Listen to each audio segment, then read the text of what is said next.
नमस्कार, स्वागत है आप सभी का। मैं हूं कृतिका और देश का सबसे भरोसेमंद चैनल डीडी न्यूज पर लेकर हाजिर हूं आपका अपना पसंदीदा शो खबरों का सरपंच न्यूज पंच। और इस कार्यक्रम के जरिए हम आप तक हर रोज वो तमाम खबरें पहुंचाते हैं जिन पर रहती है हम सभी की नजर। और आज न्यूज पंच के जरिए जिन प्रमुख खबरों की करेंगे हम विस्तार से बात, जानेंगे लेटेस्ट अपडेट अपने संवाददाताओं से। सबसे पहले एक नजर उन प्रमुख खबरों पर, टॉप लाइन्स पर। तो आज सबसे पहले और प्रमुख तौर पर बात होगी नेपाल की। जी हां, जहां पर बवाल की स्थिति इस वक्त देखने को मिल रही है। काफी संख्या में प्रदर्शनकारी इस वक्त वहां पर हंगामा करते हुए नजर आ रहे हैं, लेकिन आखिर वहां पर जो हालात बिगड़ रहे हैं उन हालातों पर काबू पाने के लिए नेपाल प्रशासन की तरफ से लगातार तमाम कोशिशें की जा रही हैं। प्रदर्शनकारियों पर आंसू गैस के गोले भी दागे गए हैं, लेकिन आखिर इस प्रदर्शन के पीछे क्या कुछ है, प्रमुख वजह बताएंगे विस्तार से आपको। लेकिन वहीं दूसरी प्रमुख खबर, रविशंकर प्रसाद की तरफ से सीधे तौर पर सवाल उठाए गए हैं और कहा है कि चुनावी अखाड़े में अगर जज आएंगे तो सवाल तो उठेंगे ही। ये बात रविशंकर प्रसाद भारतीय जनता पार्टी के सांसद और प्रवक्ता की तरफ से कही गई है, जो कि इस वक्त इंडी गठबंधन के उम्मीदवार हैं उनके लिए। लेकिन इसके साथ ही जो तीसरी प्रमुख खबर है वो कनाडा से जुड़ी है, जहां कनाडा का कबूलनामा है। भारत लगातार जिस बात को लेकर हमेशा कहता रहा है उसको लेकर अब इस वक्त कनाडा ने कबूल कर लिया है कि कनाडा और बाकी उसके साथ ही कई और अन्य देश खालिस्तानियों किस तरीके से समर्थन दे रहे हैं। बताएंगे इस खबर के बारे में भी विस्तार से आपको। लेकर इसके साथ ही एक और छोटी सी खबर, जहां जब एसी बन गया बम। जी हां, एक परिवार को किस तरीके से तबाह इस एसी ने कर दिया है, एयर कंडीशनर ने कर दिया है, और कैसे ये ब्लास्ट हुआ। और अगर आप एयर कंडीशनर का इस्तेमाल कर रहे हैं तो आपको किन चीजों का रखना चाहिए ध्यान, बताएंगे ये सारी चीजें आपको विस्तार से आज के इस न्यूज पंच में। तो चलिए शुरुआत करते हैं आज की पहली और प्रमुख खबर के साथ, जो है पड़ोसी देश नेपाल से जुड़ी। जी हां, नेपाल की राजधानी काठमांडू की सड़कों पर आज जबरदस्त विरोध प्रदर्शन देखने को मिल रहा है। हजारों की संख्या में युवा सड़कों पर उतर आए हैं और प्रदर्शनकारी नेपाल के संसद परिसर में घुस गए।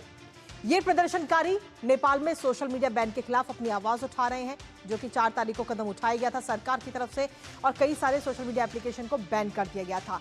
फिलहाल सुरक्षा व्यवस्था कड़ी कर दी गई है और ये प्रोटेस्ट जो प्रदर्शन है वो लगातार इस समय उग्र होता हुआ नजर आ रहा है।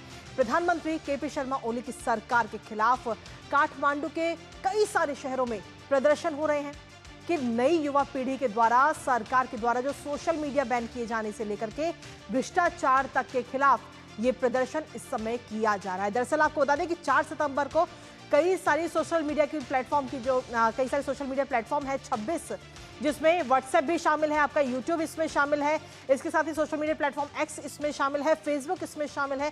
इसके साथ ही कुल ये 26 एप्लीकेशन है जिन पर बैन लगाया गया, क्योंकि 2024 में ये कहा गया था कि जो भी सोशल मीडिया प्लेटफॉर्म है वो आकर के पहले सरकार के साथ मिले और टैक्स पेयर की तरह काम करे, तब उनको इसकी अनुमति दी जाएगी नेपाल में अपनी एप्लीकेशंस को, अपनी सोशल मीडिया को चलाने की। लेकिन जब वो चीजें नहीं हुई तो उसके बाद में 4 तारीख को नेपाल की सरकार ने कदम उठाते हुए इन सभी सोशल मीडिया प्लेटफॉर्म्स को बैन कर दिया, जिसके बाद में इस वक्त विरोध प्रदर्शन होता हुआ वहां पर नजर आ रहा है। और खासतौर पर अगर हम बात करें जो आज की जनरेशन, जिसे हम जेनजी भी कहते हैं, वो जनरेशन इस वक्त सड़कों पर उतरती हुई हमें नजर आ रही है। नेपाल में बवाल के बाद में अब काठमांडू की सड़कों पर ये विरोध प्रदर्शन की कई सारी तस्वीरें सामने आई हैं।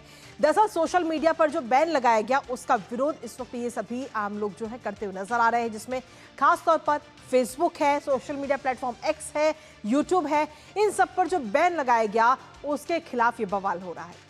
ओली सरकार का विरोध लगातार किया जा रहा है, वहां के लोगों की तरफ से सड़कों पर लोग उतरे हुए हैं, बड़ी तादाद में सड़कों पर ये प्रदर्शनकारी उतरते हुए नजर आ रहे हैं, आगजनी भी हो रही है। इसके साथ ही भ्रष्टाचार के खिलाफ भी युवाओं का ये प्रदर्शन देखने को मिल रहा है।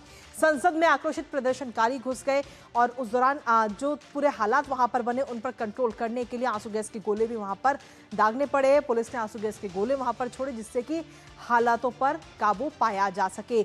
इसके साथ ही रिपोर्ट्स भी जो सामने आई हैं उन रिपोर्ट्स में यह भी कहा जा रहा है कि पुलिस फायरिंग में कई प्रदर्शनकारी घायल भी हुए हैं। हालांकि लेटेस्ट अपडेट जो है वो आपसे कुछ ही देर में हमारी सहयोगी श्वेता हमारे साथ जुड़ेंगी, तो वो लेटेस्ट अपडेट पहुंचाएंगे हमारे तक।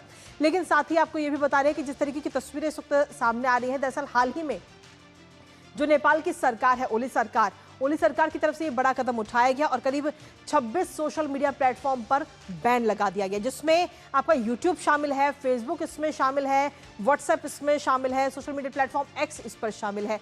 तो ऐसे कुल 26 ये सोशल मीडिया अकाउंट्स हैं जिन पर बैन लगाया गया सरकार की तरफ से, क्योंकि इन सभी सोशल मीडिया ने वहां पर नेपाल में जाकर के सरकार से बात नहीं की, जिसके बाद में ये बड़ा कदम सरकार की तरफ से उठाया गया है। लेकिन जब ये बैन हो गया तो उसके बाद में अब आज यानी कि 8 तारीख से एक अलग ही प्रदर्शन वहां पर इस समय शुरू हो गया है और इन सभी जो एप्लीकेशंस को बैन किया गया है उस पर से बैन हटाने की मांग इन सभी प्रदर्शनकारियों की तरफ से की जा रही है। साथ ही भ्रष्टाचार के खिलाफ भी ये सभी प्रदर्शनकारी अपनी आवाज उठाते हुए नजर आ रहे हैं। बड़ी तादाद में जो प्रदर्शनकारी हैं वो इस वक्त सड़कों पर उतर गए हैं और जो हालात वहां पर बन रहे हैं उन हालातों पर कंट्रोल करने के लिए वहां का प्रशासन भी इस वक्त लगातार तमाम कोशिशें कर रहा है।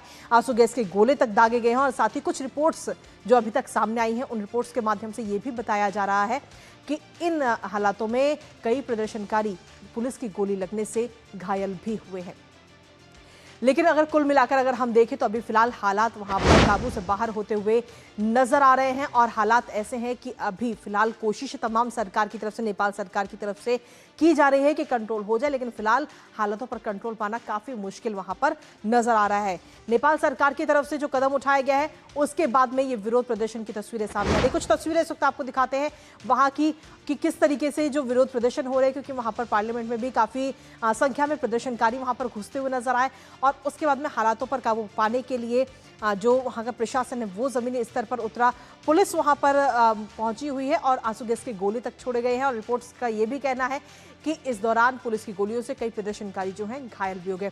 अब जो प्रदर्शनकारी हैं उनमें आपको बता दें कि आज की जनरेशन है यानी कि जिन्हें हम जेनजी भी कहते हैं वो सबसे ज्यादा संख्या में इस वक्त नजर आ रहे हैं, जो लगातार ये कह रहे हैं कि जो बैन लगाया गया सोशल मीडिया प्लेटफॉर्म पर उसको हटा दिया जाए। हमारे साथ हमारी सहयोगी श्वेता सिंह इस वक्त जुड़ रही हैं ताजा अपडेट के साथ। श्वेता, क्या कुछ लेटेस्ट अपडेट है इस वक्त आपके पास में?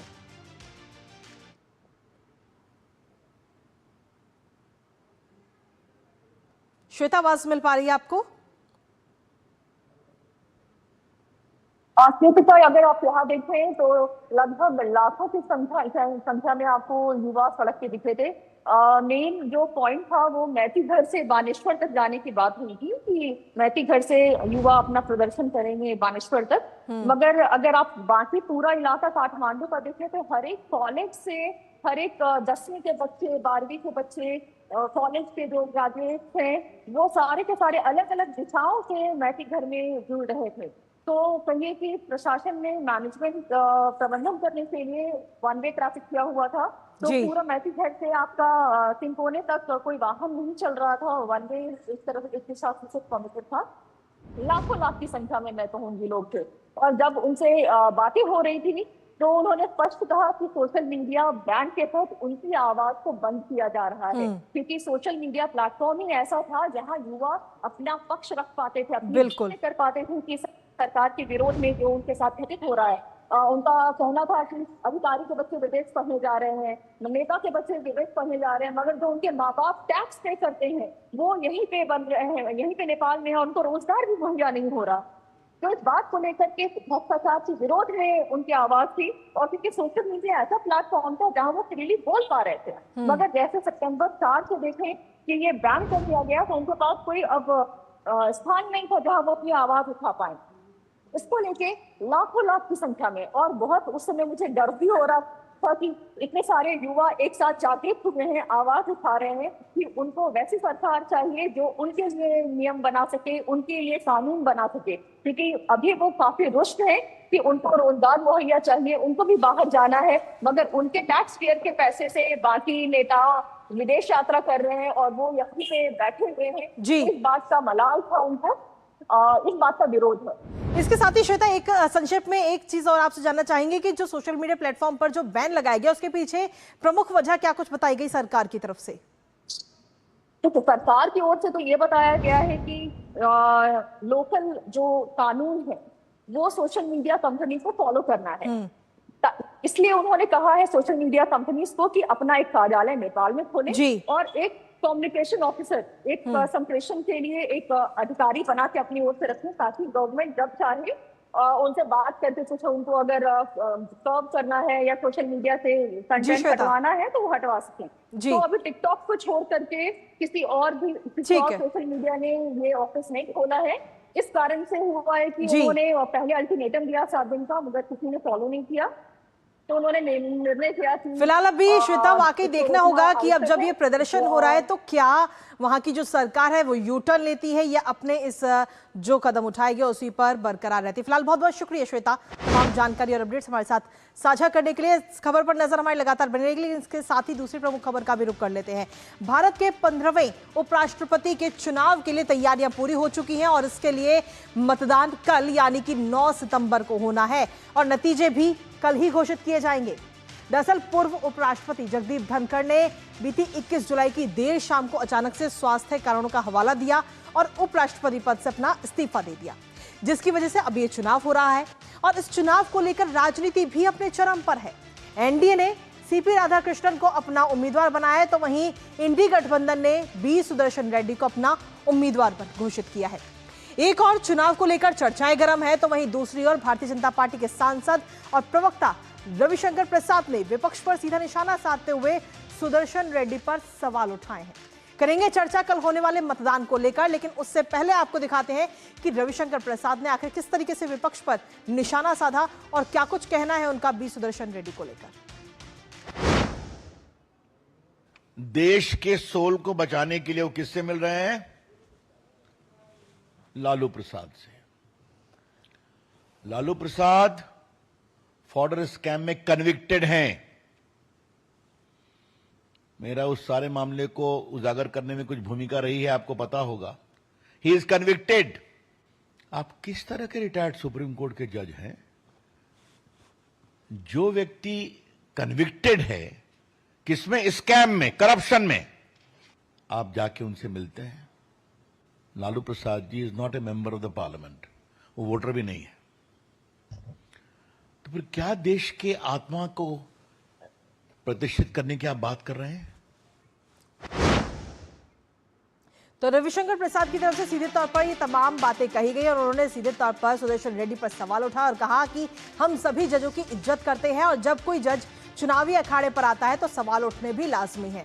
इसके साथ ही उन्होंने कहा कि चारा घोटाले में दोषी लालू यादव से मुलाकात की और किस तरह के सुप्रीम कोर्ट के रिटायर्ड जज हैं ये, कि ऐसे व्यक्ति से मिल रहे हैं जो घोटाले में दोषी हैं। ये पाखंड है, कृपया देश की आत्मा की बात ना करें। तो सीधे तौर पर सुदर्शन रेड्डी पर सवाल उठाते हुए नजर आए। लेकिन इसके साथ ही जो कल चुनाव होने वाला है, उपराष्ट्रपति चुनाव 2025, एक नजर उस पर भी डाल लेते हैं कि आखिर क्या है संसद की मौजूदा स्थिति। उसकी तस्वीर इस वक्त हम आपको दिखा रहे हैं, जहां लोकसभा की अगर हम बात करें तो 543 सांसद, जिसमें से एक सीट अभी खाली है। राज्यसभा की बात करें तो 233 सांसद, जिसमें से 5 सीटें भी खाली हैं और राज्यसभा में 12 मनोनीत सदस्य भी हैं जो कल मतदान करेंगे। यानी कि बहुमत के लिए 391 वोट चाहिए, जो कि 50% है कुल वोटों के, और कुल वोटों की संख्या 788 बनती है। लेकिन इस बार अगर करंटली की अगर हम बात करें अभी वर्तमान की, तो 782 सांसद वोटिंग और काउंटिंग होनी है। तो ऐसे में इसके अलावा अगर आपको बता दें तो 782 सांसद जो कल मतदान करेंगे।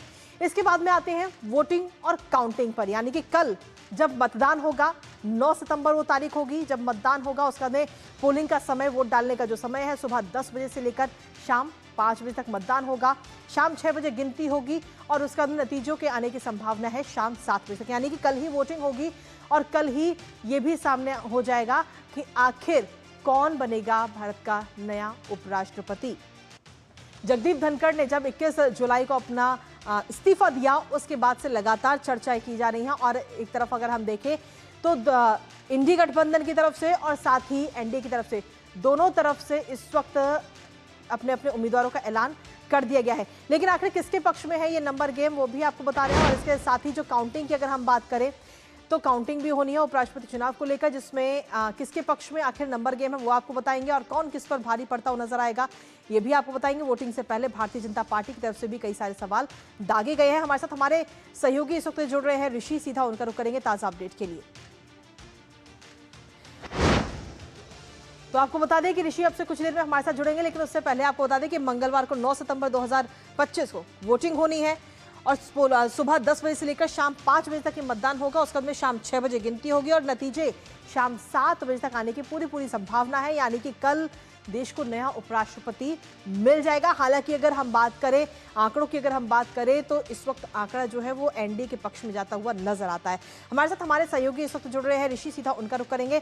ऋषि, फिलहाल अगर आंकड़ों की बात करें तो कौन कितना मजबूत भी जमीनी स्तर पर नजर आता है? देखिए, जहाँ तक आंकड़ों की बात करें तो निश्चित तौर से जो सत्ता पक्ष है, जो एनडीए है और जो उनके उम्मीदवार हैं, उनके पक्ष में पूरी तरीके से माहौल है और संख्या बल भी उनके साथ है और अब तक जो राजनीतिक परिस्थितियाँ बनी हैं वो भी उनके साथ दिखाई दे रही हैं। लेकिन चुनाव तो आखिर चुनाव होता है और हर चुनाव में जब आमने सामने का मुकाबला हो तो उसमें हर पक्ष ये चाहता है कि वो अपनी पुरजोर कोशिश करके अपनी जीत को सुनिश्चित करे। तो ऐसे में चाहे वो INDIA गठबंधन के उम्मीदवार हों या एनडीए के, सभी की तरफ से पुरजोर कोशिशें अब यही हैं कि ये जो अंतर है, अगर किसी के पक्ष में अंतर है तो उस अंतर को बढ़ाना चाहता है। यानी कि एनडीए के पास तकरीबन 31 अधिक सांसद हैं जो बहुमत चाहिए उससे ज़्यादा हैं जी। और वो चाहेगा कि ये संख्या और ज़्यादा बढ़े, क्योंकि पिछली बार भी यही हुआ था। उपराष्ट्रपति चुनाव में जो आंकड़े लगाए जा रहे थे, उम्मीदें की जा रही थी, उससे ज़्यादा वोट एनडीए को मिल गए थे।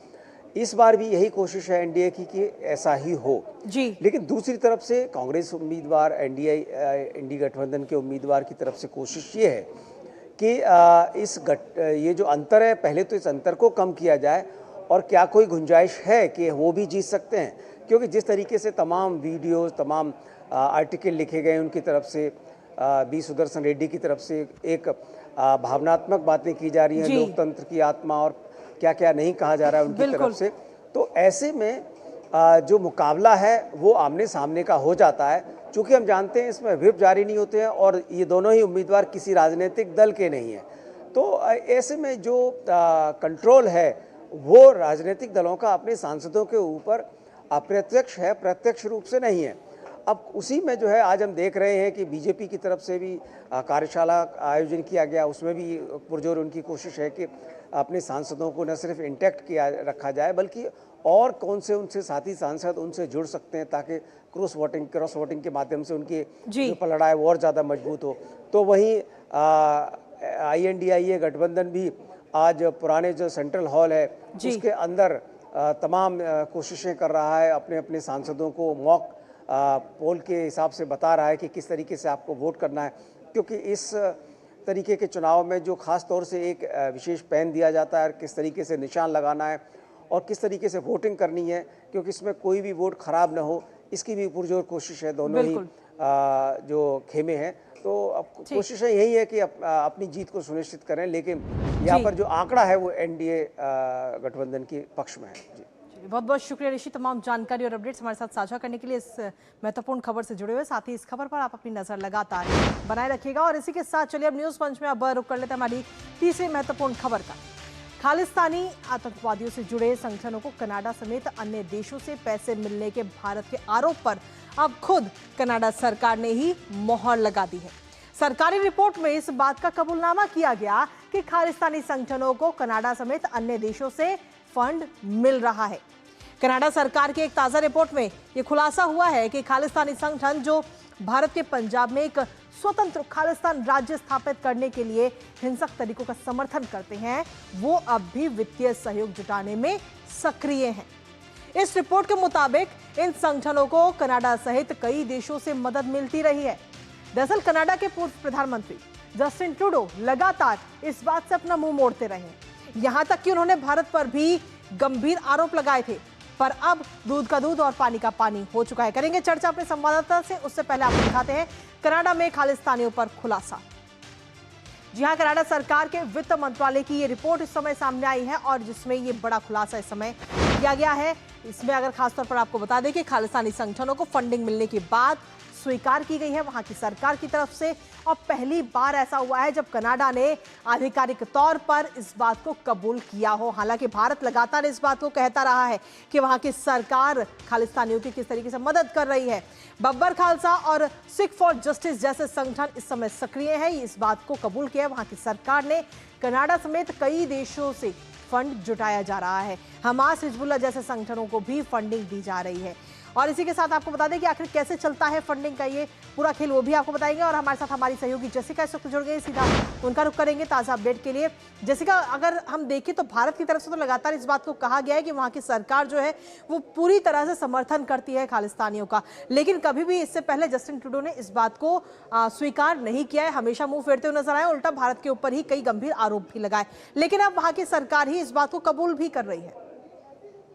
बिल्कुल सही कहा आपने। वहाँ की सरकार ये कबूल कर रही है, और जहाँ तक कि आंकड़े दिए गए हैं वो वहाँ कनाडा के वित्त मंत्रालय के दिए गए आंकड़े हैं, और इसमें कोई दो राय नहीं है कि जो खालिस्तानी आतंकी संगठन है उनको काफ़ी समय से कनाडा के अंदर समर्थन मिलता आया है, और जिस तरीके के आप देखें कार्य उन्होंने करे हैं और दुरुपयोग उन्होंने करे हैं। बताया जा रहा है कि नशीले पदार्थों की तस्करी भी हो रही थी, गाड़ी की चोरियां हो रही थी, क्राउड फंडिंग के जरिए से काफ़ी सारे ऐसे पैसे और ऐसा सामान इकट्ठा किया जा रहा था जिससे कनाडा को ही नुकसान होता अंत में जाकर।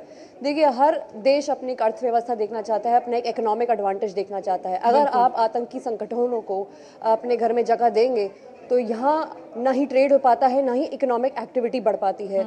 इन सब चीज़ों को देखते ही कनाडा के वित्त मंत्रालय ने इस बार ये जो नंबर्स आप देख रहे हैं वो जारी करे हैं। इससे पहले भी मार्क कार्नी की सरकार, आपने बताया जस्टिन ट्रूडो के समय पर ये काफ़ी मुश्किल होता था भारत को कनाडा से दर्शाना कि देखिए आतंकी हमलों की वजह से, आतंकी क्राउड फंडिंग की वजह से ये सब समस्याएं खड़ी हो रही हैं जी। पर मार्क कार्नी के आने के बाद ये सब चीज़ें थोड़ी हमने देखा है इस तरफ आगे बढ़ती हुई। कम से कम नहीं तो उनके वित्त मंत्रालय ने ही ये दर्शा दिया कि ऐसे आतंकी संगठनों को जिनको हमास और हिजबुल्लाह से कंपेयर किया जाता है, इनकी कम से कम गतिविधियों को पर रोक लगाया जाए। चलिए, बहुत बहुत शुक्रिया जैसिका, तमाम अपडेट्स और जानकारी हमारे साथ साझा करने के लिए, खबर से जुड़े। और इसी के साथ हमारी अगली और महत्वपूर्ण खबर जो आप सभी को जानना बहुत जरूरी है, क्योंकि गर्मी में अक्सर एयर कंडीशनर में विस्फोट जैसी घटनाएं सुनने को मिलती हैं जो काफी डरावनी और खतरनाक भी होती हैं। एसी ब्लास्ट का मतलब है कि एसी से आग लगना, धुआं निकलना या फिर उसमें धमाका होना। और ऐसी ही एक और खबर सामने आई है हरियाणा के फरीदाबाद से, जहां पूरा परिवार सुकून की नींद सोया हुआ था कि अचानक स्प्लिट एसी के आउटडोर यूनिट में आग लग गई। और ये आग इतनी तेजी के साथ बढ़ी कि घर में सो रहे पूरे परिवार के लोगों का दम घुटने की वजह से मौत हो गई। दम घुटने से पति, पत्नी और बेटी की मौत हो गई, तो वहीं जो बेटा है वो समय रहते ही बालकनी से कूद गया, जिसकी वजह से उसकी जान तो बच गई लेकिन उसे काफी गंभीर चोटें भी आई हैं। आखिर ऐसी घटनाओं को रोकने के लिए क्या कुछ कदम हमें उठाने चाहिए और किन चीजों का रखना चाहिए, हमें ध्यान बताएंगे आपको। लेकिन सबसे पहले आपको दिखाते हैं एयर कंडीशनर ब्लास्ट और उजड़ गया परिवार। तो जी हाँ, फरीदाबाद के ग्रीनफील्ड कॉलोनी में ये पूरा धमाका सामने आया है। एसी ब्लास्ट और पूरा परिवार इससे उजड़ गया है। फरीदाबाद की ग्रीनफील्ड कॉलोनी में ये पूरा हादसा हुआ है। देर रात दर्दनाक ये घटना हुई। लगभग 3 बजे की ये घटना बताई जा रही है, जब पूरा परिवार चैन की नींद सोया हुआ था, लेकिन अचानक से जो स्प्लिट एसी का जो आउटडोर यूनिट है उसमें ये आग लग जाती है। आग लगने के कारण जो जहरीला धुआं है वो कमरे में घुसता है, और धुएं के कारण जो परिवार के सदस्य हैं वो बेहोश हो जाते हैं, और बेहोशी में ही उनकी मौत हो जाती है। दम घुटने के कारण परिवार के 3 लोगों की मौत इस दौरान हुई। लेकिन इसके साथ ही जो एक बेटा था उनका, उस बेटे ने सेकंड फ्लोर की जो बालकनी है वहां से कूदकर अपनी जान बचाई। इस दुर्घटना में बाल बचे, लेकिन हालत काफी गंभीर बताई जा रही है। फिलहाल पुलिस इस पूरे मामले की जांच भी कर रही है, और ये तस्वीरें भी इस वक्त आपको दिखा रहे हैं। आग लगने के बाद में किस तरीके की तस्वीरें इस वक्त वहाँ पर सामने आई, क्योंकि पूरा परिवार जो है वो इस वक्त उजड़ गया। सेकंड फ्लोर पर ये पूरा परिवार रहता था, और एसी में किस तरीके से ये घातक एसी बनता हुआ नजर आया। तो ऐसे में बहुत ज़्यादा ज़रूरी है कि आप सभी भी अगर एयर कंडीशनर का इस्तेमाल कर रहे हैं तो बहुत ज़्यादा ज़रूरी है कि आप सावधानियों को भी ज़रूर बरतें। आखिर क्या कुछ सावधानियां हमें बरतनी चाहिए एयर कंडीशनर का इस्तेमाल करते समय, एक नज़र उस पर डालते हैं। तो सीधे तौर पर आपको बता दें कि एयर कंडीशनर की सर्विस हमें टाइम टू टाइम करानी चाहिए, और एसी से आवाज़ आने पर सावधान हो जाना चाहिए। हमारे साथ हमारे सहयोगी सुधीर इस वक्त जुड़ रहे हैं, सीधा उनका रुख करते हैं। सुधीर, अगर हम जब भी एयर कंडीशनर का इस्तेमाल करते हैं तो हमें कई चीज़ों का ध्यान रखना चाहिए, लेकिन कहीं ना कहीं ये जो हादसा हुआ परिवार के साथ, एक परिवार में 4 लोग सोए हुए थे, लेकिन उसमें से 3 लोगों की मौत हो गई, और एक जो बेटा है उसने बालकनी से कूदकर अपनी जान तो बचा ली, लेकिन काफ़ी गंभीर चोटें भी उसे आई हैं। सुधीर जी बिल्कुल कृतिका, जो ये हादसा हुआ है बड़ा ही दुखदाई हादसा है, और इसमें सबसे बड़ी बात ये है कि ये बिल्डर फ्लोर था जिसमें नीचे पार्किंग और 4 फ्लोर बने हुए थे, और इसमें फर्स्ट फ्लोर में जब आग लगी है तो फर्स्ट फ्लोर के जो रेजिडेंट्स थे, वहां पे जो रह रहे थे परिवार, वो समय रहते ही बाहर निकल गया, लेकिन उसका धुआं सेकंड फ्लोर पर पहुंचा, और वहां पर चूंकि उनका गेट लॉक था वो खुल नहीं पाया, वो घर के अंदर ही कैद होकर रह गए। और इसी दौरान जो स्मोक की वजह से, जहरीले धुएं की वजह से जो है परिवार के जो मुखिया थे सचिन कपूर, उनकी पत्नी रिंकू कपूर और बेटी सुजान कपूर की मौत हो गई। इसके साथ साथ ही उनका जो पालतू कुत्ता था, पेट था, घरेलू पेट था, उसकी भी मौत हो गई। और बेटे की किसी तरह से जान बची है, वो सीरियस है, अभी उसकी हालत के बारे में कुछ नहीं कहा जा सकता, वो हॉस्पिटलाइज है। और सबसे बड़ी बात ये देखिए कि आग फर्स्ट फ्लोर में लगती है और मौत जो है, सुकून की नींद सो रहे जो परिवार थे, उनको क्या पता था कि आज वो जिंदा नहीं बचेंगे। रात 1:30 बजे का हादसा है, बहुत बड़ा विस्फोट भी हुआ है और इसका कारण जो है एसी के अंदर कुछ ना कुछ टेक्निकल प्रॉब्लम या शॉर्ट सर्किट, या कई बार आउटर में चूहे घुस जाते हैं, तारों को काट देते हैं, तो कहीं ना कहीं या टाइम पर सर्विस ना होना, बिल्कुल, तो कई कारण हो सकते हैं। इसके ऊपर जांच होगी और उसके बाद रिपोर्ट सामने आएगी। चलिए, बहुत बहुत शुक्रिया सुधीर, तमाम जानकारी हमारे साथ साझा करने के। तो कुल मिलाकर एसी में जो घटना, एसी में आग लगने की जो घटनाएं सामने आती हैं, वो हमें इस बात की चेतावनी देती हैं कि अगर आप भी एयर कंडीशनर का इस्तेमाल कर रहे हैं तो कई चीज़ों का आप ज़रूर ध्यान रखें। समय समय पर अपने एयर कंडीशनर की जांच करवाते रहें, सर्विस कराते रहें, और अगर कोई भी परेशानी आ रही है तो उसे ऑन मत कीजिए बिल्कुल भी, और उससे पहले आप रिपेयर कराइए और तभी उसका इस्तेमाल कीजिए। इन तमाम चीज़ों का आप जरूर ध्यान रखें। और इसी के साथ फिलहाल न्यूज़ पंच मुझे हमारी पूरी टीम को दीजिए अनुमति। कल सुबह 10:30 बजे फिर होगी आपसे मुलाकात। तब तक के लिए नमस्कार।